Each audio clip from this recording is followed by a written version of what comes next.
Hey, what's up, guys? Welcome back to Horror Views. This is Zach. This is George. Got some really serious news to talk about right now. Zombie apocalypse. Something we found out today. I was talking to my friend at work, and he told me that basically on the news today they're talking about a zombie apocalypse. The CDC, what is it? Control for Disease Center. Center for Disease Control. That's what it's called. They have actually issued a warning for the zombie apocalypse tomorrow at 5 o'clock. May 21st, 2011. Everyone be ready. We're doing our best to get ready. We've went out. We've got the big jugs of water. Okay, so we're getting all our food supplies ready. We've got the canned foods, everything that's not going to go bad. We're getting all of our supplies. We're getting lots of wood, nails, everything we're going to need to board up. Got our truck filled up with gas. We got, any kind of clothing, anything we can do, thrown in the back. We got everything packed up. We got plans. I've got to talk to my relatives. I'm telling them, warning everybody. And the most important, we have weapons. You can't forget that. We got the shotguns. We got a case and a half of shells. Not going to last forever. You can't last forever on weapons. Now, which is why we made preparations. Which is why you make preparations. Which is why we made preparations. We stole a cement truck and we took it to the graveyard. They were pretty pissed about it, but an extra layer can't hurt. That's true. But anyway, so if you are in a zombie apocalypse and you are a newbie, if you don't know how to use a gun, you can always use it as a bludgeoning weapon, okay? I mean, up in the head, right up in there, just smack them. American Indians actually used our guns as bludgeoning weapons. They actually just took apart. If you don't know how to fire a gun and you don't have any ammo, which is a classic mistake, going with 4 shotgun shells, got 20 zombies around you, and you're just not even aiming, and then shit, you're out of shells. What the heck do you do? Don't give up. Bludgeoning weapon. I don't want to hear any of this suicide crap. We're going down fighting, everybody. Okay? Kill as many zombies as we can before we go. And if it comes down to it, which it will, you guys got to make the tough decision to put your loved ones down. If they're a zombie, just got to let them go. Michael here turns. We've already made a pact. I'm going to kill him, and he's apparently going to stab me, which doesn't seem to really work, but whatever. As long as I get it through the ear hole. Yeah, he's going to try and stab me in the brain. Which I don't know why he doesn't just shoot me. He doesn't want to waste my ammo. But whatever. Anyway. I'm not wasting ammo on you. You're not worth it. I'm not worth it, apparently. But everyone, you got to be ready. Now, if you don't have a gun, which I'm sure most people don't, I wouldn't if it wasn't for Michael here. At home, I have a nice sturdy axe for chopping wood. I don't have it with me right now. I got to get that as soon as possible. We got other weapons, but an axe is great. Sharp end. Now, if you're dealing with the zombie attack, we don't know what kind of zombies they're going to be. I mean, they could be Night of the Living Dead, or they could be like 28 days later, all raging and trying to bite your face off.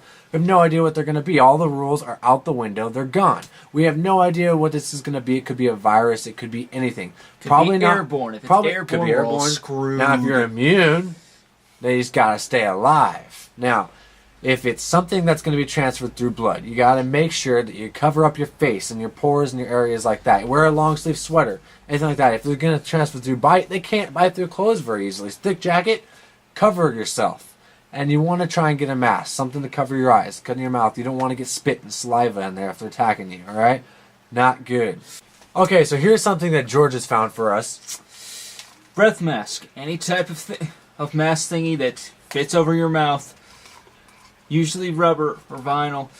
Not paintball masks. Paintball masks don't cut it because they have air holes. Air holes equal seepage. Yes, they allow water and shit to get in, which includes blood that will definitely get in. If you see someone walking around with a paintball mask on, just assume they've already turned. It's probably not a good idea to just go up to random people with masks on. Now, in the zombie apocalypse, you can't just trust everybody. Sorry. Back to George. He's not finished. I'll continue next. So, this protects you pretty good for the mouth, but blood can still seep through your eyelids. You want to make sure it's nice and tight around there. So you want to get yourself a nice pair of goggles as well. Goggles are great. I mean, there's not much opening up here. There's very little chance of anything getting in, and you can see pretty goggles almost always work. Now, if you got the kind with the nose thing, those always steam up. So that's probably not a great idea, and they're very uncomfortable, and you can't breathe very well. Now, you can't breathe very well in this either, but at least you've got some space. And Actually, this is a breathing mask. Yeah, you can breathe better in this. So anyway, that's something great. People So have make goggles sure you're lying around. prepared before you go out zombie clubbing. And a helmet probably would be nice too. Get attacked from behind, something there to protect you. Something small that's not going to get in your way. Bicycle helmet. Bicycle helmet's good. Skateboard helmet. Something that's just going to be there for protection. You might want to, if you have elbow and knee pads, you'll want that too. Doesn't because hurt. Always elbow some zombies in there. Don't want to be stunned from falling on the freaking ground. And that's true too. You're going to get knocked down, you're going to trip, and you don't want to be sitting there laying on the ground while zombies are attacking you all over the place, dragging you. No. So if you're dealing with this kind of 28 days later zombie attack where it's going to get in your bloodstream, that's what you want to do. Now, if you're dealing with the kind that it's actually splashing anywhere on your body, that's actually going to infect you, some sort of a virus like that, you got to make sure and you cover up your skin everywhere. Don't forget sanitizing wipes, too. I don't know if it'll help, but it couldn't hurt. Rubber bands and rubber Close it raincoats. off. Make everything real tight, clean skin, no skin showing at all. No skin showing. Do what your parents did for snow days. Get a plastic bag, put it over your shoe, It'll work. and a rubber band. It's not exactly pretty, but Better than it's, nothing. Yeah, better than nothing. Do it. And if Double you're- bag it just to make sure. Yeah, probably. And if you are dealing with the non-airborne kind that is In the basically- water supply, in your food, mad cow disease, mad zombie disease. I don't know about that. If that happens, that sucks. Now you guys got to make sure that everything you eat is out of a can or something like that. You're not eating some random stuff out of a restaurant because it could be infected. I don't think we've dealt with that yet. But anyway, so as I was saying, you want to wear something that is definitely covering up and thick, but not constricting. You got to be able to move. You have to be agile. I hope you're in good shape because you're going to be doing some running. And then when the streets are packed with cars and there's car crashes over and you can't drive places, hopefully you Bicycle. can ride a bike or a motorcycle is good too. Don't go with scooters because Well, first of all, they're slow. motorized scooters are about the same as I don't know. I wouldn't go with a scooter. motorized scooters about 25 miles an hour. Well, it's better than nothing if you have a scooter. but- And anyway, but easier to get around. That's great. if you can find a golf cart I don't know how a golf cart would work. If you have a quad, might you're be golden. nice. If you're stuck in, there's cars all over the place, you can't get anywhere. You can lug some stuff on. You can't fit much on a bike, but on a quad you can fit some stuff. Hey, I guess it'll work. Put your gun on. Put your gun on. Now, of course, if you've got relatives and you've got people traveling with you, but you want to travel light, big groups is not going to be good. There's going to be chaos all over the place. Only travel with people you trust and know. You don't want some stranger getting your back, because then he or she cannot be trusted. Your people you know, close-knit friends, everyone that you can trust. Do not pick up strangers along the way. Don't trust anybody. If you've ever seen one is to be Zombieland, trusted. don't trust them. Anyway. You ever played Dead Rising 2? You know that no one's up to no good. I've never played it myself, so I wouldn't really know. Back to the weapons, though. So we weren't finished with that. So obviously not everyone has a gun. Now, I picked this random little thing up. Now, I have no idea what the heck this is for. It's a drill bit. It's a drill bit. But it can work, in a pinch. You can definitely shove this up into somebody. Oh, and the eye socket right in there. Destroy the brain. You want to destroy that brain or lop that head off. Also, this it's will heavy. destroy the brain. And it's heavy duty, and you've got some reach. You don't want something that's too close range unless you have to. It's got a little bit of reach, so I can actually get them from a distance. Not to mention I can retract it fairly quickly. You don't want some big, long-handled thing that's going to have a long wind-up because it's going to take too long. Plus, it's Now, light for a clubbing weapon. It's light for a clubbing weapon, true. This And George has found something else, some other tool.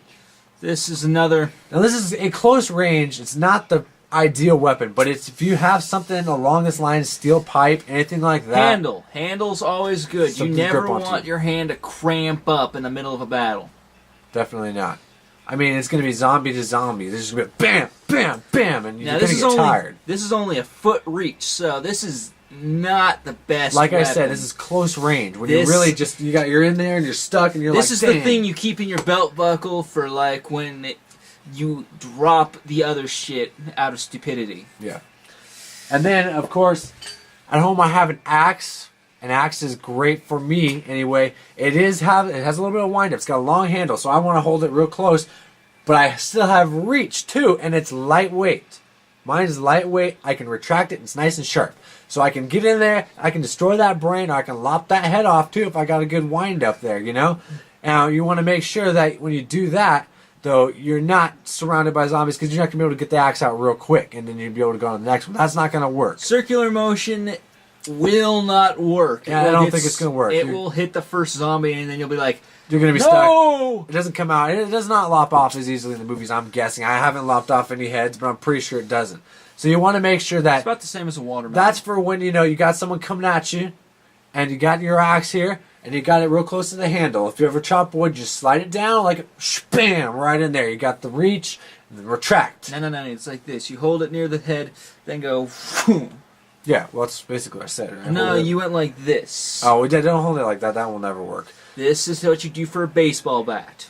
No, don't do that. What I meant is hold one hand up near the handle, the other one down here, and then just kind of slide it. If you have, just practice with it. You'll understand.